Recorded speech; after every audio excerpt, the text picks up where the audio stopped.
Estoy apurando el café rápidamente porque dentro de nada empieza una visita virtual en el Museo del Prado, que me han dicho que es muy interesante, que están haciendo unas visitas estupendas. Después tengo una clase de yoga que hay un vecino aquí del barrio que por streaming, por Skype, está haciendo clases de yoga para que nos movamos y esas cosas. Después por la tarde voy a ver 2 obras de teatro. Después a las 6 tengo un aplauso en la azotea por los sanitarios. Pero es que después a las 8 tengo que cantar Sobreviviré de Mónica Naranjo. Mira, yo después del confinamiento voy a tener que coger una baja. Yo creía que me iba a aburrir, lo que estoy es sobreexplotado. Venga Sky, yo no he hecho más Sky en mi vida. El coronavirus nos va a pasar, pero el estrés nos va a matar. Buenas tardes a todos. A este hombre solo le falta decir, y los jueves a las 19 horas, Mobile Talks.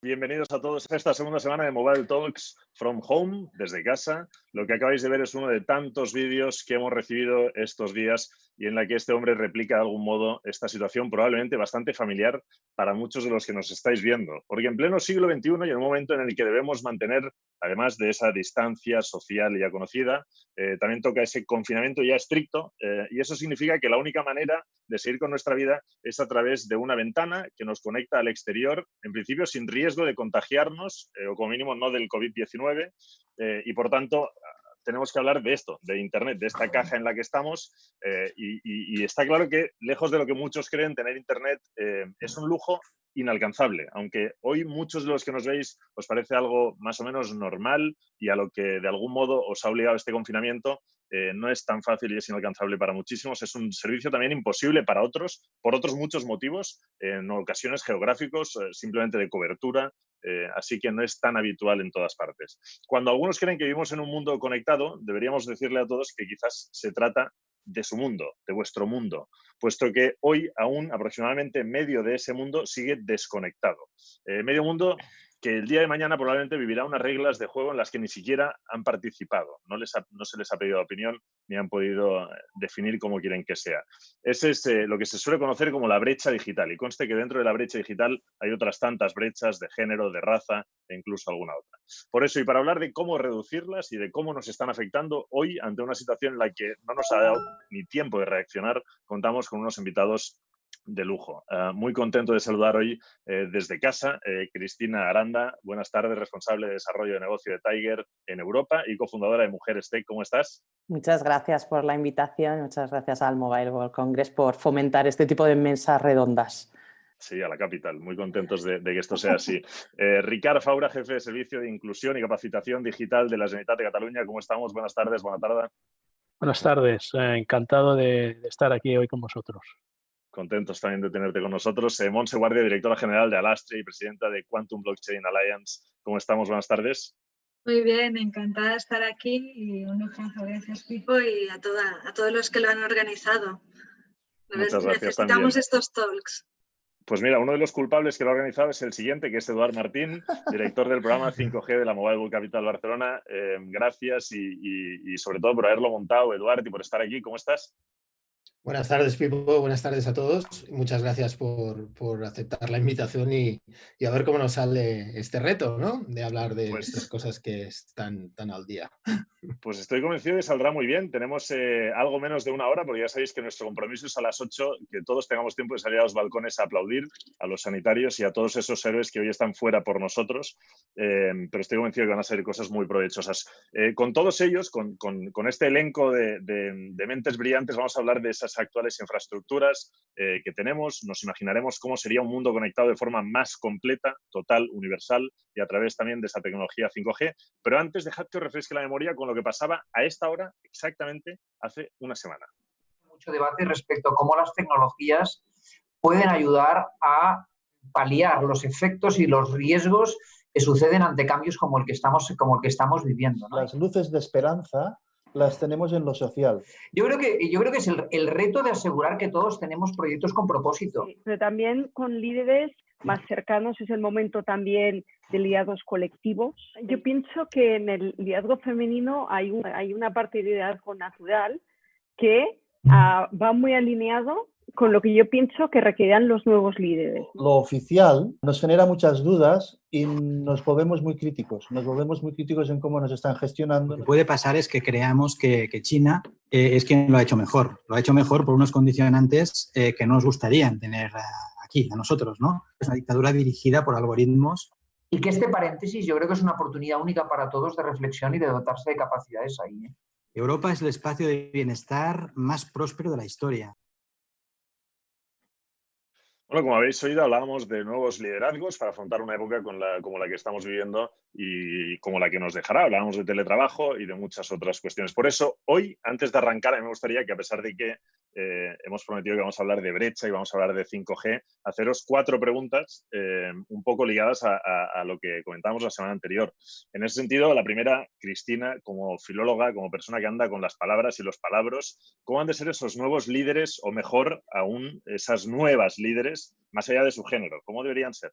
Yo diría líderes, porque líderes no estereotipadamente se la asocia con lo masculino, pero como bien ha dicho Pilar Conesa, es un liderazgo. O sea, pasa que desde pequeñitas siempre se nos ha mandado mandonas a las líderes y ahí comienzan muchas más cosas, ¿no? Igual que a los hombres cuando lloráis, pues se les dice que sois una nenaza, con lo cual la inteligencia emocional ahí ya también empieza a tener ciertas trabas. Pues el liderazgo, como bien ha dicho Pilar, ahora en la época de la inteligencia artificial, donde se van a automatizar muchos procesos, en los cuales muchas personas van a tener que replantearse su trabajo, en qué aportan a las empresas, cuál es su valor que están aportando a las empresas, pues en la inteligencia artificial pues va a exigir y toda la tecnología, toda la digitalización, de hecho ahora lo estamos viendo en coronavirus, el otro día veía ¿qué figura ha supuesto una digitalización más rápida? ¿El CTO, el CIO o el COVID-19? ¿no? Y sabemos que muchas empresas han digitalizado de la noche a la mañana por exigencias del guión, porque el COVID nos lo ha expuesto. Pues con el liderazgo, toda esta tecnología va a existir un liderazgo basado más en lo humanístico, en esa comprensión de los equipos, en la motivación, en la escucha, sobre todo en la escucha y el ejemplo. Esto es, el liderazgo basado en ecosistemas, en crear que la gente trabaje de forma colaborativa, como bien ha dicho Pilar, trabaje de forma filantrópica y generosa para crear esos ecosistemas dentro de la empresa y no esos ecosistemas como sabemos que a día de hoy existen, que las empresas, yo siempre lo digo, que es un cruce en muchas empresas entre Juego de Tronos y House of Cards, ¿no? Entonces es necesario... Está claro. Claro, ese tipo de liderazgo en que las personas hagan a las personas que tienen al lado mucho más grandes. Es momento de grandes alianzas, lo hablábamos la semana pasada, y de esa cooperación internacional que Harari también cita en diversos escritos. Vamos a la segunda pregunta, Ricard.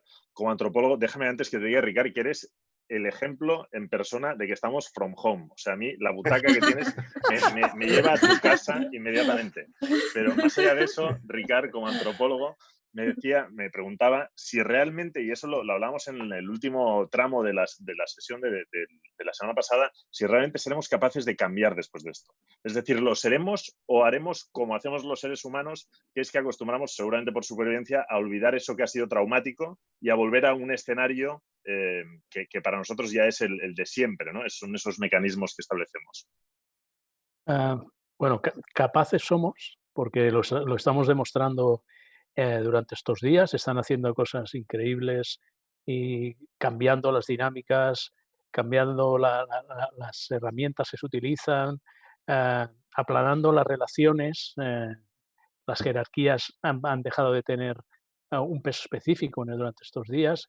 Somos completamente capaces, además estamos aprendiendo mucho también a marchas aceleradas.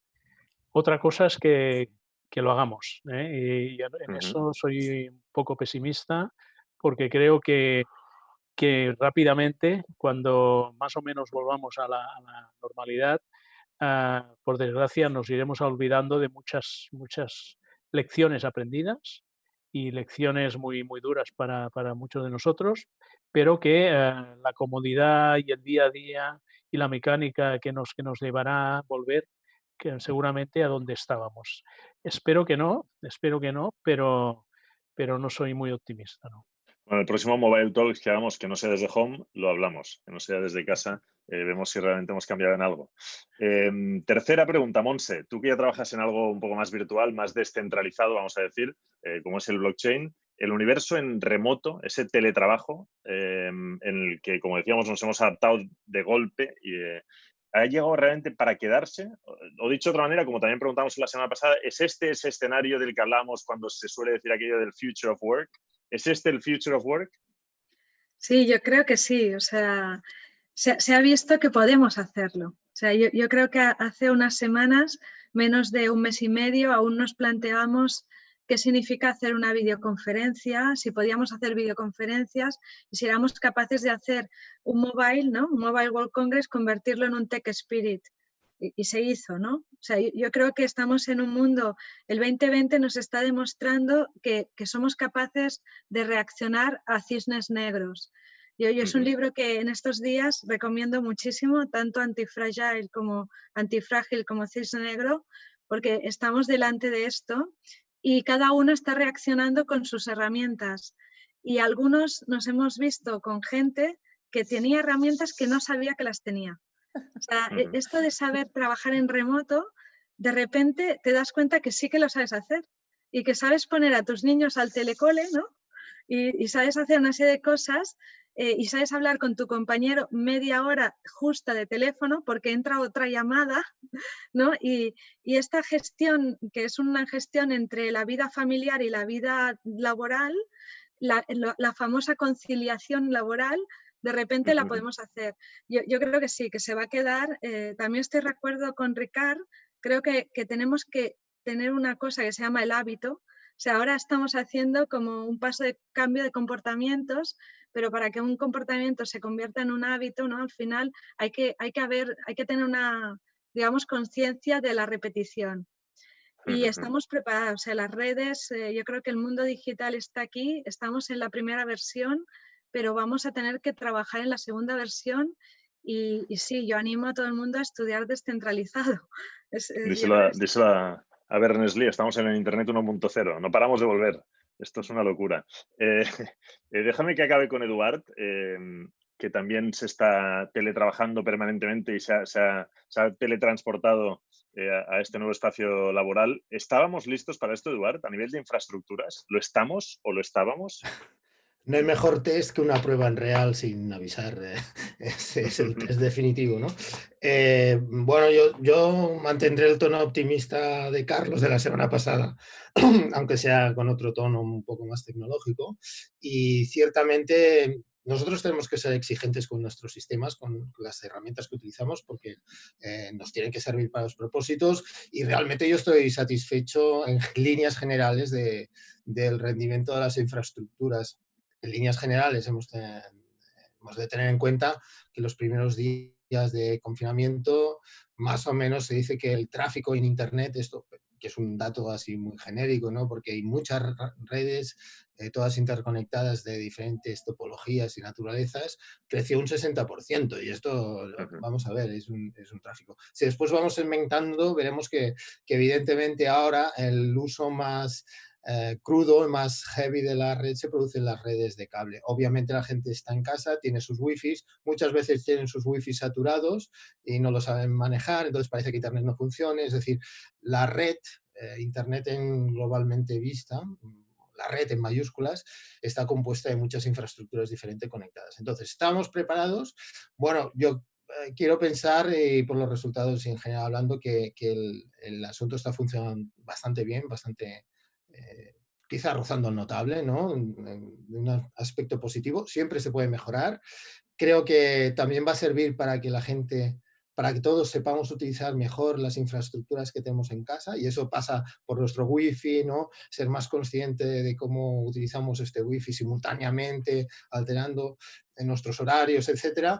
Y también yo quisiera resaltar que estamos haciendo teletrabajo, pero yo creo que no es el teletrabajo real. Es decir, ahora hacemos teletrabajo porque estamos confinados y tenemos otros problemas, coexistencia con niños, en casa, etcétera, que en una situación de teletrabajo real pues no se debería producir. Por lo tanto, por parte de las infraestructuras yo estoy contento. Ciertamente lo que concierne a red móvil en estos momentos tiene un uso pequeño porque la gente no está por la calle, está en casa y por lo tanto creo que en conjunto en España está funcionando. Fantástico. Oye, déjame que aproveche toda esa gente que está conectada a esas redes que de momento funcionan y esperemos que no se caigan hoy, que pueden opinar o nos pueden mandar preguntas para que las compartamos. Intentaremos en algunos casos incluso hacerlo en tiempo real, es decir, no dejarlas todas para el final, pero con nuestros invitados, con la gente que hoy nos acompaña. Lo podéis hacer a través del Twitter, porque ya sabéis que en Twitter nos podéis ver en directo, o a través de la web de mobilecapital.com/mobiletalks, que es donde también algunos nos estáis viendo. Mandáis la pregunta. A mí me las pasan para acá y desde casa las rebotamos para ellos. Sigamos con esto que decías. A mí me gustaría, porque tú hablabas de las herramientas, Montse también citaba todas las herramientas y Chris también, que hemos aprendido, que hemos redescubierto. Todos sabíamos que estaban todas, pero las hemos redescubierto. Yo no sé, Ricard, tú que hablas mucho de cómo educar en las TIC, tú que tratas de formar y explicas lo importante que es esa inclusión, que has hablado estos días y te leía en algún caso de la importancia de esos abuelos que se han de poder seguir comunicando con sus nietos y que por seguridad tienen que estar separados. Yo no sé cómo valorarías tú esa adaptabilidad de la gente a este nuevo universo en el que, como decía antes Eduard, no ha habido tiempo de reaccionar.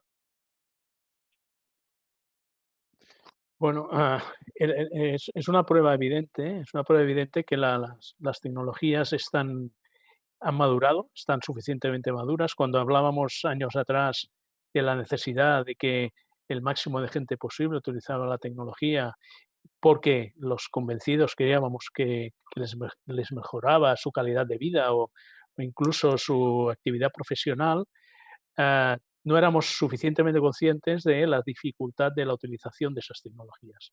No hace tanto apareció un fenómeno que ahora todos tenemos asumido, que es la nube, ¿no? La nube cambió muchos paradigmas y muchas maneras de trabajar y socializó incluso la tecnología para muchas empresas y muchas personas que no tenían alcance o posibilidad de utilizar este tipo de tecnología, y esto aceleró conjuntamente con la velocidad de las tarifas, de los usos de móviles, del coste de los equipos informáticos, etcétera, etcétera, y la facilidad en la utilización de las herramientas ha hecho que en estos momentos se junte esta capacidad y esta facilidad en usar la tecnología y a su vez esta accesibilidad y esa conectividad mucho más potente que hace muy pocos años atrás, ¿no? La mejor manera, como decía Eduard hace un momento, la mejor manera de probar todo esto es teniendo la necesidad real de utilizarlo.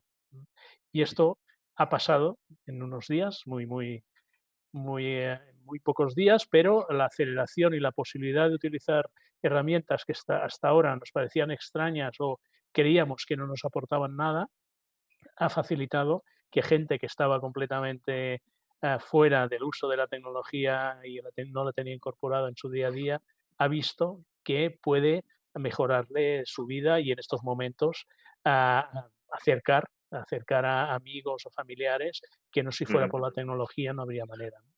Oye, Chris, déjame que te haga una pregunta que nos llega además de uno de estos seguidores, oyentes, telespectadores, no sé qué es porque es todo, que es Tony, que nos dice: la conectividad y las herramientas de trabajo en remoto romperán con la jornada laboral esa tipo que todos seguíamos hasta ahora.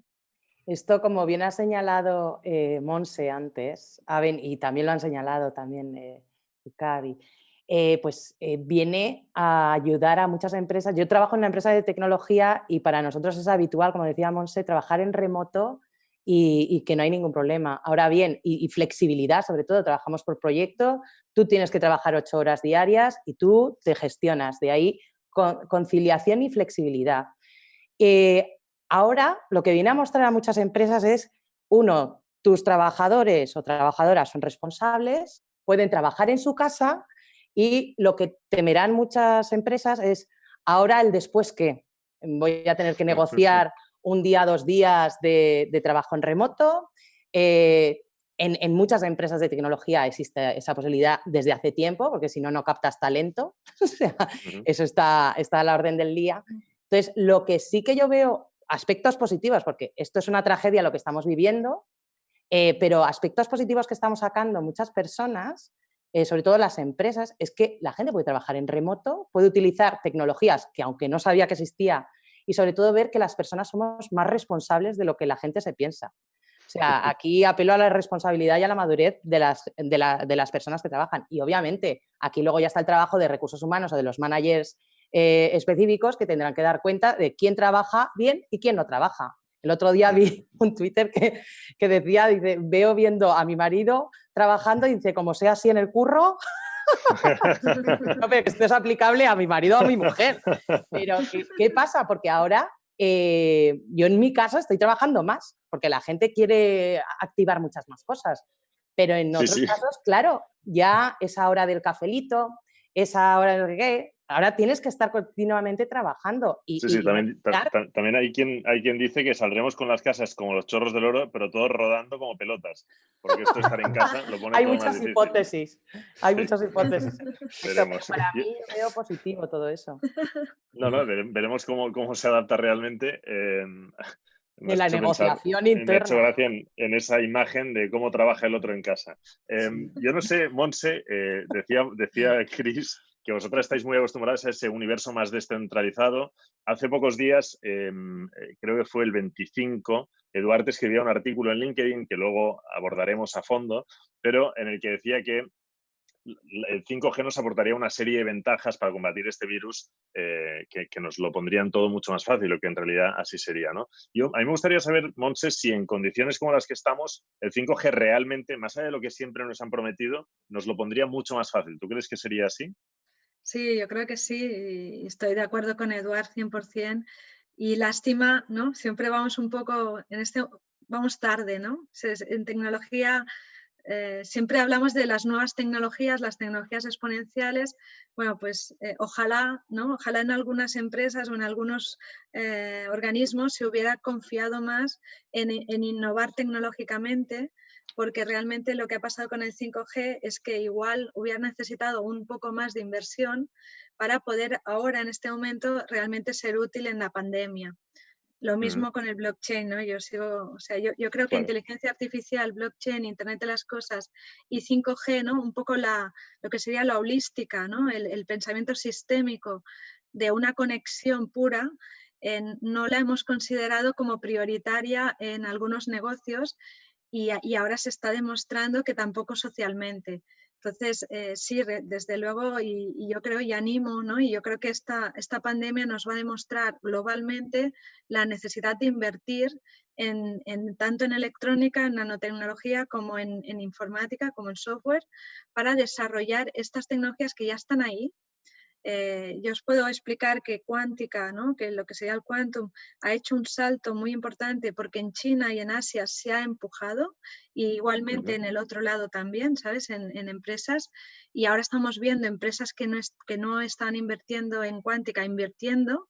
¿Por qué? Porque nos estamos dando cuenta que en un mundo en pandemia estas tecnologías digitales nos hubieran ayudado o nos pueden ayudar en un futuro próximo. Entonces yo creo que sí, que el 5G es una tecnología que hay que seguir investigando, que hay que invertir y que te va a proporcionar una canalidad de la comunicación que significa privacidad, ¿no? Yo creo que ahora el reto que tenemos ahora en la comunicación actual, esta comunicación que estamos haciendo, es la seguridad de la información detrás de estos canales.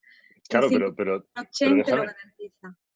Claro, el blockchain te lo garantiza, efectivamente. El blockchain aún queda para una parte importante del mundo lejos, aunque para muchos es el día a día. Pero yo me pregunto, y le disparo esta a Eduard, pero indefectiblemente a más velocidad, más elementos conectados, Internet de las cosas, como tú decías, y demás, en consecuencia, más datos y también en consecuencia menos, me pregunto, intimidad y menos privacidad, o no necesariamente. Bueno, cualquier avance y cualquier novedad tecnológica supone dos cosas contradictorias. Unas grandes oportunidades y unos grandes riesgos. Y el 5G o las redes 5G no son ajenas a estos grandes avances. Evidentemente, si pensamos antes de que existiese la computación, pues había menos riesgo de que te violasen los datos privados, porque no estaban a disposición en ninguna nube ni en ningún disco duro.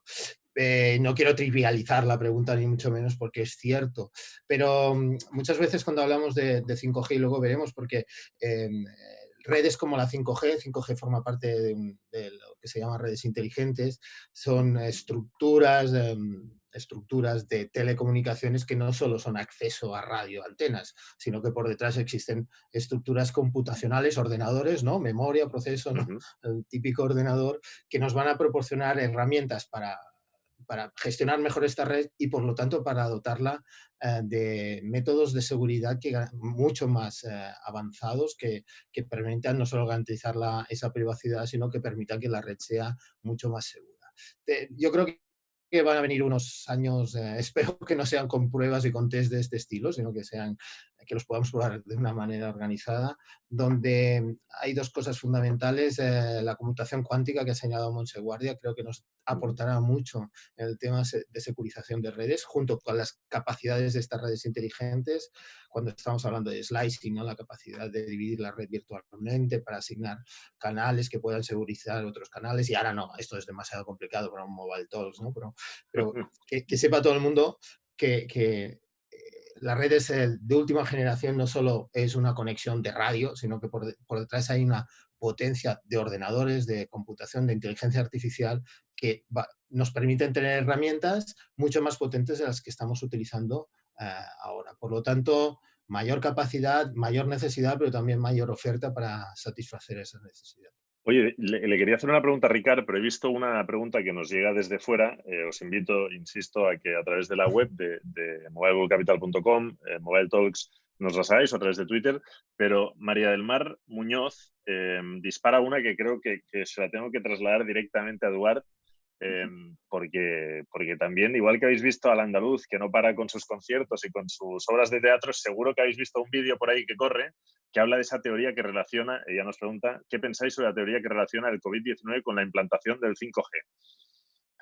Claro, teníamos que llegar. Nos la sacamos de encima y seguimos, porque si no... la conozco. Sí, he visto el vídeo y vuelvo a mis teorías reiterativas. Cada avance tecnológico ha tenido grupos de personas en contra. Es bueno tener personas que opinen en contra. No ha analizado con método científico el vídeo, porque realmente creo que tanto la Unión Europea últimamente como en Estados Unidos como en España se han emitido dictámenes de gente que sabe mucho más de salud, donde se demuestra que el 5G por sí mismo no es más perjudicial que el 4G. Para que no se diga que hacemos una sesión en la que no abrimos a preguntas que van un poco directas contra esta me la esperaba, esta me la esperaba. En cualquier caso, luego a Chris le paso el vídeo, que no lo ha visto. Ricardo, déjame que te haga una pregunta, porque todo esto suena fantástico. Luego abordaremos y ahondaremos en todas esas ventajas, desde la descentralización que nos aporta el blockchain para llevar un cuaderno único y contabilizar todo esto que está ocurriendo, a nivel sanitario, todo lo que nos puede aportar, pero vamos al hoy y a la hora, a lo que hablábamos antes. En este momento en el que todo el mundo se ha visto forzado a una única manera de continuar con su vida, que es encerrarse en casa y conectarse a esta pantalla contra la que hablamos todos o con la que todos hablamos, nos hemos encontrado con otra realidad. Y esa realidad es que una parte muy importante de la población todavía no tiene acceso a Internet o no tiene ordenador en su casa. Tú, Ricard, que tienes hay un cierto contacto con los gobiernos, ¿qué debe hacer un gobierno ante una situación como esta? Es decir, ¿qué puede hacer o qué debe hacer? Porque no es fácil y menos de hoy para mañana, sin duda. Es una pregunta complicada, porque todo esto es consecuencia también de unos deberes que nos han hecho correctamente, ¿no? Aquí se suman tres capas de dificultades. Una que es la de conectividad, que es la que es más fácil de subsanar de alguna manera, porque se tiene detectada dónde puede llegar Internet y dónde no llega. Luego tenemos la segunda, que es la económica, y que si cruzamos los mapas por ejemplo, si miráis el estudio que hizo la Mobile hace un par de años sobre la exclusión digital en la ciudad de Barcelona, si tú superpones los barrios que tienen más dificultades económicas, coinciden exactamente con los barrios que utilizan menos Internet. Esto tiene una dificultad añadida para solucionar, no solo es un tema tecnológico, ¿no? Y la tercera capa, que es la capa de capacitación, la capa de tener capacidad para utilizar la tecnología de la manera correcta. Y esto también necesita unas políticas públicas, sobre todo, que ayuden a las personas que no tienen este hábito o esta posibilidad de utilizar la tecnología, de que adquieran estas capacidades. O sea que es la suma de tres condicionantes que no es fácil de solucionar, ¿no? Pero déjame que te haga una pregunta y te la devuelvo a ti, aunque todos podéis evidentemente contestar, y me gustaría en realidad que lo hicierais todos. ¿No sería normal, no sería natural que cuando matriculamos a unos estudiantes en unos estudios obligatorios o no obligatorios, incluso posteriores, dentro de esa matriculación, dentro de eso que intentamos que nuestra sociedad, que nuestros jóvenes salgan lo mejor preparados, ya haya un acceso a Internet, aunque sea limitado, aunque no sea al máximo de velocidad, para que en su casa y en todas partes puedan estar conectados y seguir con sus estudios? Sí, sería lo ideal, sería lo ideal. Lo que pasa es que esto, cuando te digo, vas sumando no solo una política a nivel de formación, sino que aquí, si tú das un acceso, has de asegurar que esa persona tiene la posibilidad de que Internet le llegue a su casa y en condiciones, y luego que tenga esa capacidad de utilizar las herramientas, igual que lo utiliza su compañero de clase, ¿no? Es aquí las diferencias se van sumando, y es donde lo que estamos viendo en estos momentos, la imposibilidad de acabar un curso académico en las mismas condiciones, todos los alumnos de una misma clase, ¿no? Cristina se reía seguramente porque también pensaba qué desastre, y que no llegamos a eso. La ONU decía que esta pandemia está teniendo una afectación de 363 millones de estudiantes en el mundo. Eso es 1 de cada 5 estudiantes sin acceso, igual que en Estados Unidos, 1 de cada 5 estudiantes no tiene acceso. ¿Tú qué dices, Cristina? Yo he sido profesora de secundaria de centros prioritarios en el barrio de San Blas, en otros en Fuenlabrada, y yo lo primero que pensé cuando decretaron el estado de alarma, dije, pobre gente, pobres chicos y chicas de estos centros prioritarios, que son centros con riesgo de exclusión social. Porque la mayoría, en muchas casas, tú puedes decir acceso a Internet, pero si no tienen un ordenador, o solamente tienen un ordenador viejuno del año de la polca y que tiene que utilizar toda la familia, es que son muchas, porque podemos decir, pues les damos soluciones creativas al gobierno, ¿no? Pues les damos una antena o conexión de Internet por cada bloque de edificios, ¿vale? Pero ¿qué hacemos con el acceso luego? Que sí que tienen móviles todos, smartphones, sí, pero luego si tienen que adquirir todo ese conocimiento, bueno, no. Pero sí. En los centros que yo daba, Eduard, levantaba el dedo, levantaba el dedo. Estaba pidiendo permiso, Pensaba que me decía, no, totalmente de acuerdo. De hecho, el peor drama que podía llevar una alumna o un alumno es que le cogieras el smartphone, porque eso era como, vamos, volvían como la niña del exorcista, increíble. Si tú querías, cuando les pillabas usando lo que no lo pueden usar, oye, un drama. Pero sí que es cierto, por eso me reía, que digo, bueno, está el propósito, como bien señalabas antes, pero luego también está esa parte de, en realidad, todo el acceso, todos los recursos que tienen, si pueden acceder a ellos o no. O sea, es la realidad, ¿no? Está el realismo mágico, que sí, y está el realismo de verdad, que tristemente existe el determinismo, que donde nazcas te va a condicionar mucho. Te va a condicionar mucho. Vamos a dejar que te remate, Eduard, que tenía ahí, lo veo con ganas, levantando el boli de nuevo. Veíamos mientras hablabais además unos tweets de distintas personas, no solo en España, en Argentina, en España, otros medios que justamente apuntaban eso. Eduard, remata. Que levantaré el boli porque si levanto el dedo parece que diga que no. Y no. Es que me lo has puesto en bandeja de plata, Cristina, porque has dicho varias cosas bastante interesantes, y a ver qué opináis también, Montse y Ricard.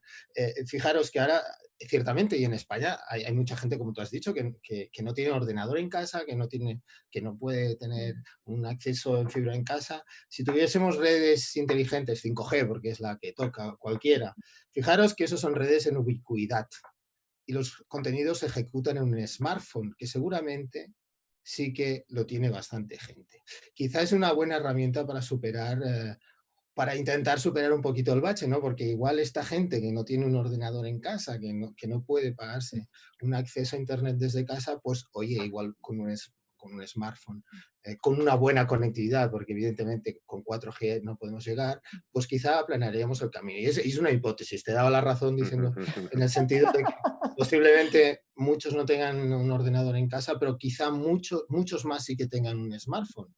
Y además la posibilidad de la ubicuidad nos daría bastantes posibilidades. Y ahí sí que no podemos hacer todavía, porque no creo que aguantasen las redes, enlazando la pregunta que me has hecho primero, conectividad ubicua a todo el mundo para vídeos formativos, ¿no?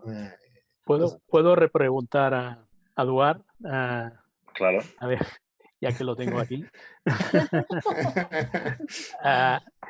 ¿Tú crees que el despliegue de 5G se hará de mejor manera, más inteligente de lo que se hizo el despliegue de las otras tecnologías y que dejaron a mucha gente fuera de la posibilidad de utilizar las redes de Internet, y más teniendo en cuenta que 5G, como tú comentabas, tiene un potencial mucho más grande y una facilidad para que la gente, sin tener que tener una capacidad y un conocimiento como tenían que tener las primeras generaciones de Internet, puedan utilizarlo, ya sea vía smartphone, vía videoconferencia, etcétera, etcétera. Es una gran posibilidad, pero ¿crees que realmente esta posibilidad llegará a todo el mundo y todo el mundo podrá utilizarlo? Hombre, yo creo, Ricard, vaya pregunta, Ricard, ya te la cobraré otro día. Ahora vamos como yo creo que como mínimo hay mucha gente, y os puedo asegurar que en España que estamos trabajando por esto. Y es muy difícil no crear brechas, Ricard, y tú lo sabes. Igual hasta con buena voluntad creas brechas.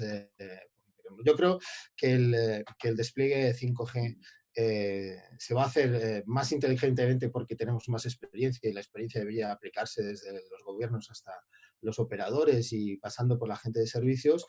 Yo creo que se debe hacer de una manera colaborativa con todo el despliegue de fibra que está hecho. Además, 5G necesita la fibra óptica y, por lo tanto, se debe hacer, a ver si aprendemos de aquello que hemos vendido tanto con la digitalización, ¿no? De la experiencia de usuario, ¿no? Lo que debemos hacer es desplegar el 5G orientado al usuario final, que en definitiva es toda la ciudadanía.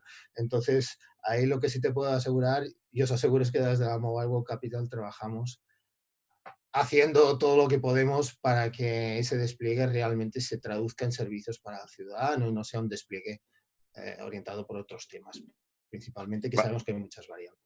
Vamos con Montse, que también te quería replicar. Hoy vas a recibir por todas partes, creo. Bueno. No, yo un poco voy a apoyar lo que decía Eduard, pero también respondiendo a Ricard y apoyando a Cristina. Yo creo que realmente no va de tecnología. O sea, la tecnología sí que es clave, pero va de lo que os decía antes, de un pensamiento sistémico. ¿Y esto qué significa? Pues muchos perfiles distintos trabajando colaborativamente. Que esto lo decimos rápidamente, pero es complicado, ¿vale? ¿Por qué? Porque has de juntar perfiles de especialistas tecnológicos con perfiles de sociólogos, antropólogos, lingüistas, ¿sabes? Gente con visiones distintas, y además hay que tener en cuenta ese fin, que es un fin social, ¿no? Y esto es lo que a veces, ¿no? La dicotomía, ¿no? Yo algunas veces veo económico y social, ¿no? Fines económicos y sociales. No, es que la economía social. Es que ¿no? Si lo pensáis, ¿por qué separamos el tema económico del tema impacto social? No, es que en verdad deberíamos estar pensando holísticamente. Cuanto más economía para todos, mejor para todos y un mundo más conectado y una brecha menor, ¿no? Esa visión de verticalidad en los negocios, yo creo que esta crisis, y es la crisis, yo le llamo crisis COVID, que es como me la hacen llamar, pero yo creo que es la crisis a la que hemos llegado ya en los años 20 del siglo XXI. Ahí ya doy una pista, Pipo, de si el COVID es por algo porque es el año 20, pero yo creo que no sé, pero yo creo que llegamos al año 20 del siglo, ¿no? El siglo XXI, y hemos de recapacitar y redefinir los marcos sociales, los marcos legales y los marcos económicos. Yo creo que sí, no solo el tecnológico. Claro, veremos si somos capaces de aprender. Miquel escribe que la condición humana se forjó en miles de años. Dice, unos meses de pandemia repentina lo pueden cambiar. Seamos francos, la crisis financiera de las hipotecas basura, ¿en qué ha cambiado las organizaciones? Y ahora yo añado, porque tú hablas de economía, y esta se la voy a disparar a Cris, que es un tema... No, más que nada porque... Para hipotecas mejor. Por Monse, que es la experta en banca. Eso es verdad, eso es verdad. Ahí Cris está bien. Igual esa la dejo para Monse. Hombre, Va, dispara hipotecas. Pero luego, Cris, voy contigo con una corporativa. A ver, Monse, ¿tú qué dices de las hipotecas? Y le respondemos a Miquel. ¿Vamos a aprender algo, como él dice, respecto a lo que no hemos aprendido? Sí, yo soy la primera que digo que el Bitcoin nace en el 2008, casualmente, ¿no? Nace en esas crisis de hipotecas y esa situación complicada, ¿no? En los sistemas financieros, y crea, no solo que nace Bitcoin, ¿vale? Que esto es una cosa, pero es que además se crea unos controles y unos cambios en los sistemas financieros que ahora, ¿no? Que en este momento hacen que haya unos bancos centrales con unas políticas muy concretas. Yo creo que sí que hay cambios, o sea, sí que hay una crisis, y la crisis en griego es cambio, y sí que hay unas malas prácticas, y que en un momento en el que todo el mundo sufre, esas malas prácticas aparecen y aparece la reflexión, y con una buena reflexión hay un cambio. Entonces, yo creo que sí, que aprendemos, yo creo que los humanos aprendemos. Bueno, Cris, ya estás contenta. Se la hemos disparado a Monse. Yo he oído hipoteca y me he echado a temblar sin tenerla. Pero déjame que vaya contigo con otra, porque hemos hablado de los estudiantes, de los alumnos, de esa brecha en educación importante. Hablamos de las economías, de la sociedad, de las empresas. Hay un artículo que leí hace unos días de la Harvard Business Review, no es que me lo lea cada día, pero preparando la sesión, estaba leyendo un artículo muy interesante que justamente alertaba de cómo esa brecha digital también está afectando mucho a las empresas. Y muchas empresas que durante años se han llenado la boca de la transformación digital, y cuando de golpe se han visto en casa han dicho, coño, no sabemos cómo hacerlo. Yo no sé, Cris, y luego Ricard, ¿qué opináis sobre este tema? Con transformación digital y con un Innovation Hub que ponen posits, y luego tú preguntas qué sistemas tienen, cómo trabajan en remoto, cómo miden el performance o la productividad individual o la productividad colectiva.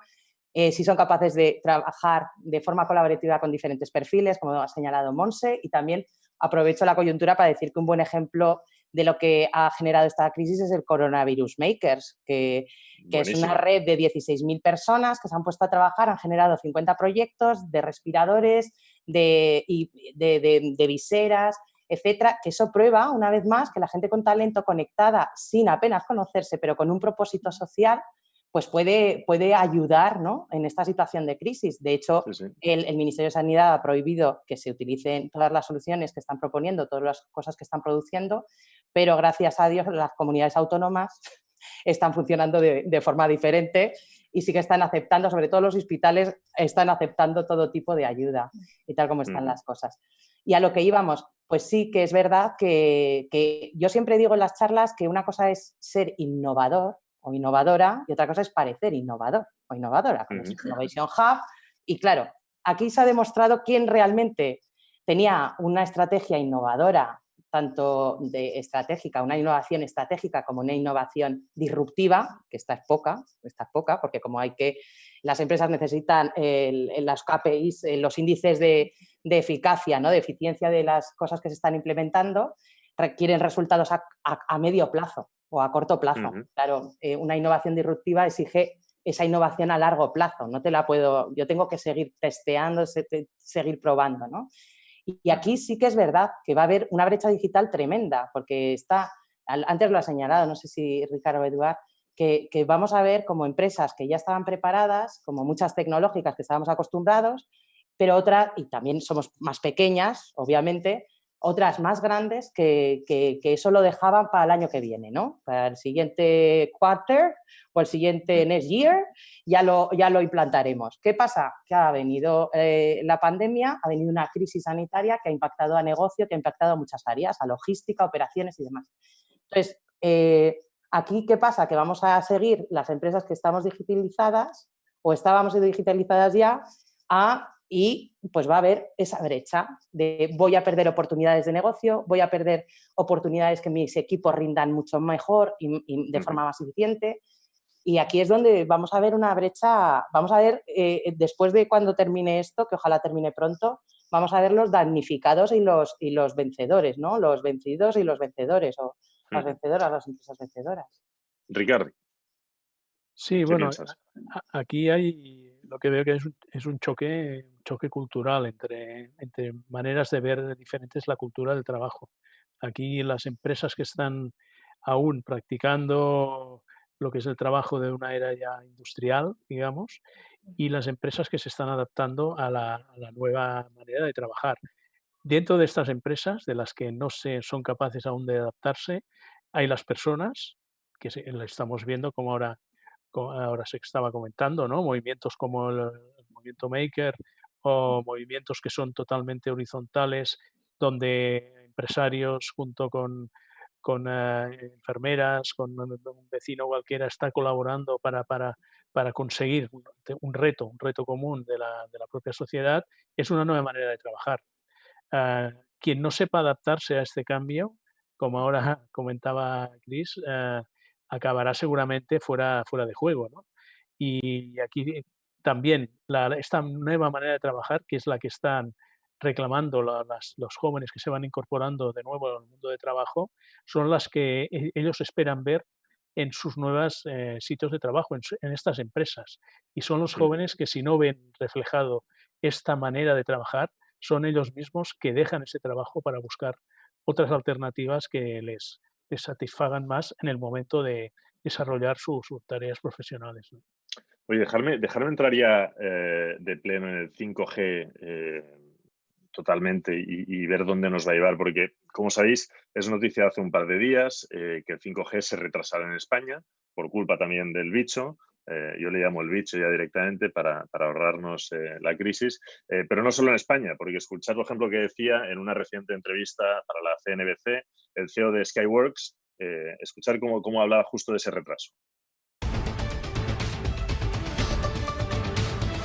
Time to circle back to some of the tech stocks that have melted down over the past couple of months. Take Skyworks Solutions, long a favorite, SWKS, maker of radio frequency chips found in all sorts of devices, but especially smartphones. In late January, Skyworks reported a true blowout quarter, phenomenal guidance. I kept telling you it was one of the winners from the 5G wireless build-out. Then the coronavirus pandemic got going, first in China, where Skyworks has a major presence because of the Chinese manufacturing a lot of phones. Creo que este no es creo que este es un vídeo, es la versión íntegra de la entrevista. Como no tenemos 8 minutos, no vamos a escuchar toda la entrevista. Esta era la versión íntegra de 8 minutos, no era el fragmento de 15 segundos que quería escuchar, pero en cualquier caso lo que decía el CEO de Skyworks era que este era un golpe a esa implantación del 5G, que no había podido ser efectiva en el 2020 como estaba previsto, que no era una cuestión de retraso de un trimestre o de dos, sino que directamente pasaría al 21 y que por tanto se retrasaba pero no se cancelaba, no se paraba.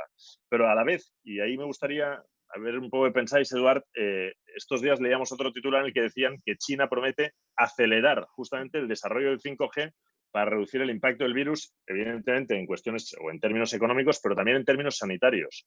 ¿Cómo leéis esas dos noticias? Yo intento compatibilizarlas y creo que son compatibles. Evidentemente hay un retraso, obvio, todo se está retrasando, estamos en casa y hay un retraso en todo. Desde el punto de vista de inversiones, desde el punto de vista, obviamente, la gente, las empresas, los operadores que han de desplegar infraestructuras, porque necesitamos las carreteras, ¿no? Y en definitiva hay que desplegar infraestructuras. Bueno, ahora están dedicados a mantener las que tenemos para que funcionemos y para que tengamos buen servicio, y por ahí puede haber un retraso. Sí, es cierto que el gobierno español ha retrasado la licitación, lo que es el segundo dividendo digital, que es la licitación de un determinado rango de frecuencias. Pero eso no detiene el 5G, porque el 5G ya lo tenemos y estamos funcionando en otro rango de frecuencias que es el 5G que tenemos ahora.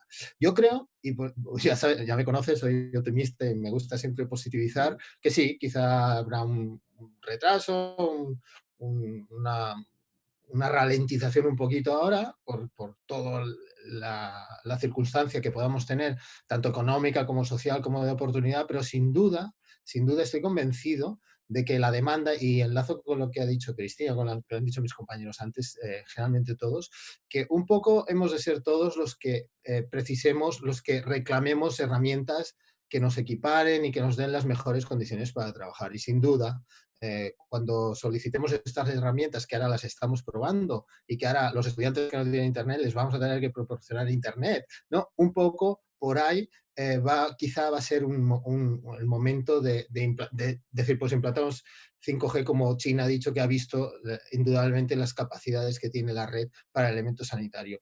Igual cambia el panorama. Pensábamos que 5G lo iba a impulsar sobre todo la industria. Hace tiempo que con Federico Ruiz que trabajamos codo a codo y que lo saludo. El Observatorio Nacional 5G. Que lo sé que me está escuchando. Hace tiempo que hablamos que quizá no venga el lanzamiento de 5G tanto por el impulso de la industria, sino por necesidades reales de sanidad de la propia gente que lo necesite para su vida cotidiana. Por ejemplo, para hacer teletrabajo en ubicuidad. Cosa que ahora os lanzaré algunas preguntas de cómo nos puede mejorar la vida el 5G, pero antes, Montse, pedías palabra. Sí, un poco para reforzar un poco la pregunta que has hecho, Eduard, ¿no? Hay dos visiones y bien decía Eduard, eran compatibles. Yo creo que también creo que el mundo nos está lanzando un mensaje. Pasó algo en Asia, ¿no? Pasó algo en el este y nos está llegando al oeste. Y yo creo que en el tema de 5G tenemos que seguir siendo muy analíticos y observando muy bien qué se hace donde nace el sol, ¿no? Un poco es el símbolo del este, ¿no? Y hay que ver muy bien porque tanto en cultura, en reactividad y en la forma como está organizándose, ¿no? el avance tecnológico a nivel empresarial, ya no tanto social en ese sentido, creo que hay mucha lección por aprender todavía en el oeste, ¿no?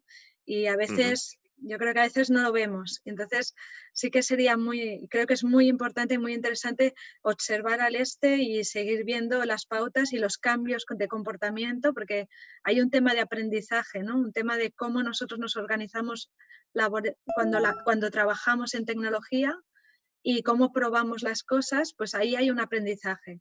Entonces, no solo la tecnología en sí, sino cómo implantamos, diseñamos y estructuramos un despliegue.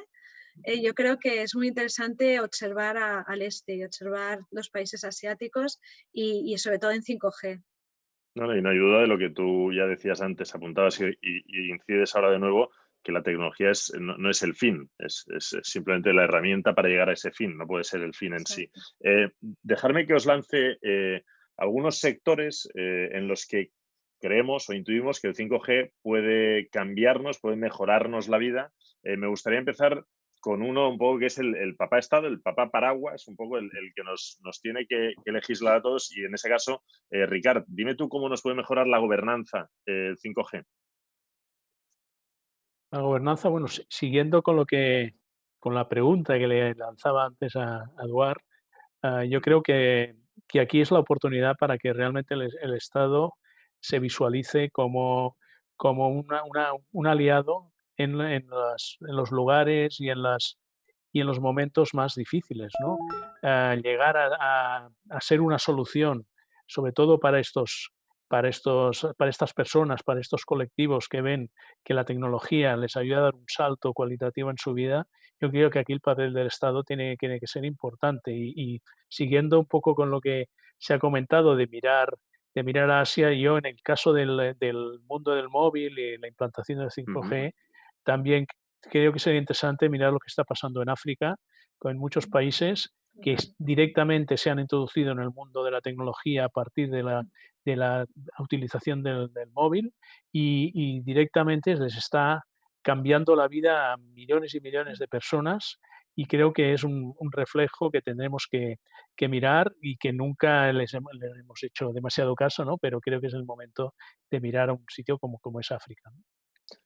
Cristina, vamos contigo. Contigo tenía duda, no sabía sobre qué preguntarte, porque por un lado hay una cosa que me parece muy, muy divertida e interesante, que es cuando cuentas todos tus grandes hitos y lo que consigues a través de Mujeres Tech, que me parece súper interesante y muy necesario, y me recuerda mucho a una tipa que me encanta, que es María Clave, que está en una universidad americana y que consiguió subir el porcentaje de chicas que estudian STEM del 10 al 40 en 10 años.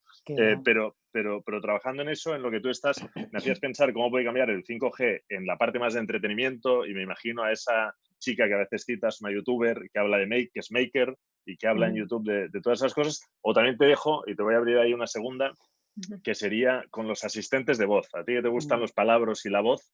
Sí, bueno, y que trabajo en una empresa de inteligencia artificial, de procesamiento de lenguaje natural. Ahí voy. ¿Cómo nos pueden ayudar los asistentes en una historia como el COVID?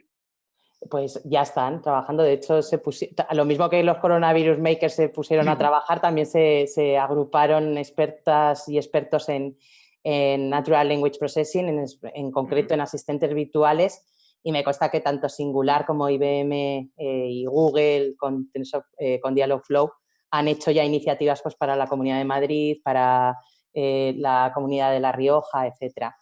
En cuanto el 5G, ¿qué nos va a aportar? Mayor gestión más rápida de datos, ¿no? Y esto va a permitir que todas esas plataformas, esa accesibilidad, una mayor formación, con lo cual las chicas, las jóvenes que quieren empezar a aprender tecnología van a poder hacerlo con muchas más herramientas, ¿no? Porque vas a acceder a mucha más información de forma más rápida, pero también está el tiempo real, ¿no? Esa gestión de los datos en tiempo real, que también nos va a exigir a empresas de inteligencia artificial y que nos va a ayudar a empresas de inteligencia artificial.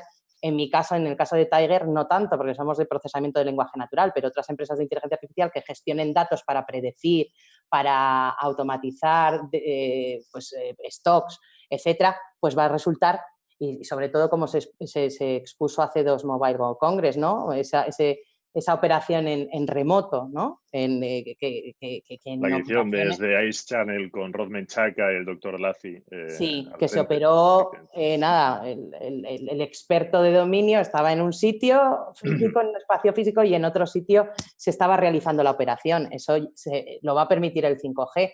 Y en el caso de los asistentes virtuales, pues va a facilitar que haya una conversación más natural y fluida, que no sea tan robotizado, porque al ir los datos más rápido, los diálogos, esos flujos conversacionales van a poder aproximarse, y tal como estamos avanzando en los asistentes virtuales, vamos a poder gestionar esa conversación y hacerla más natural, porque vamos a permitir a la máquina aprender más rápido, con toda la información en todas las interacciones, sí.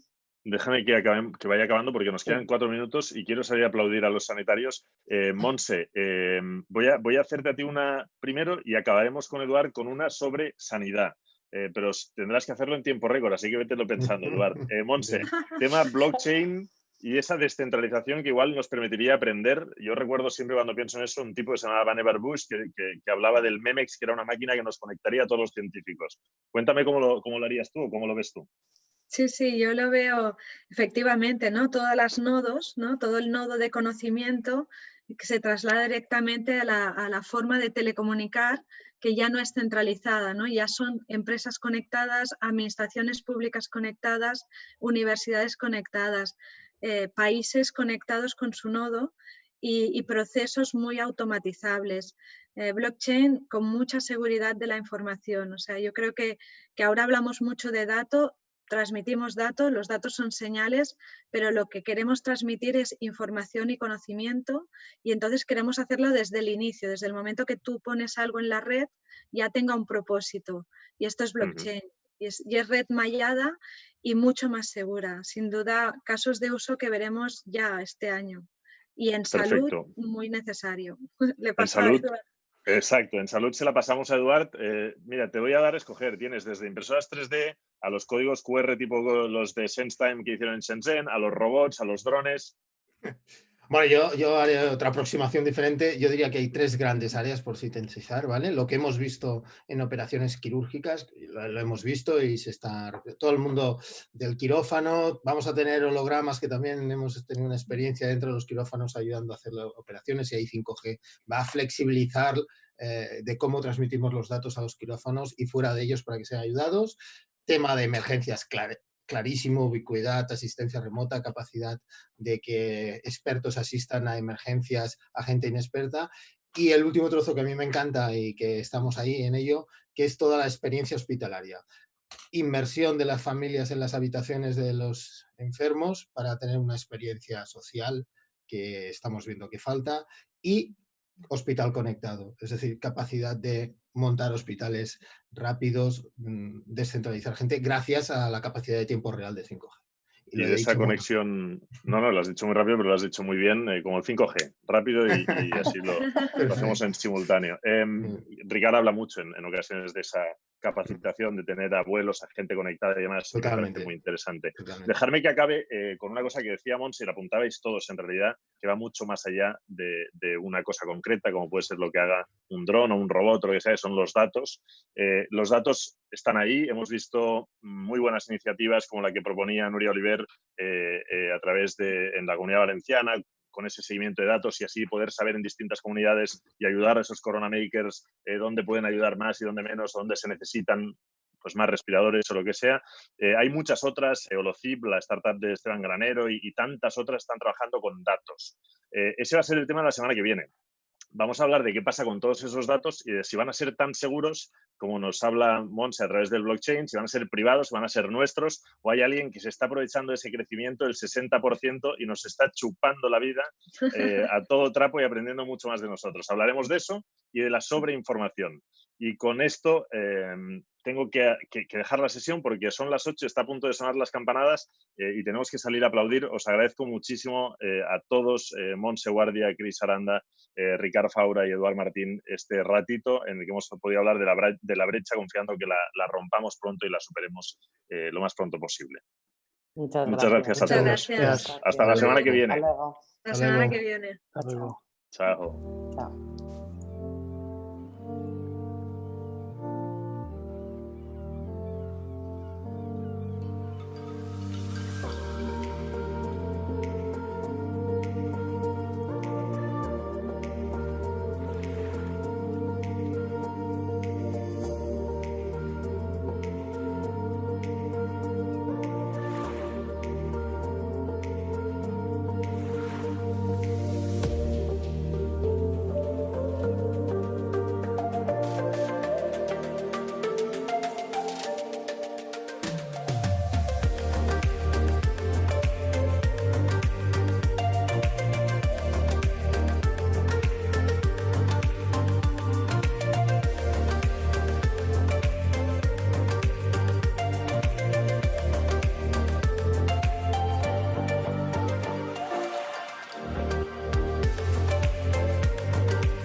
Thank you.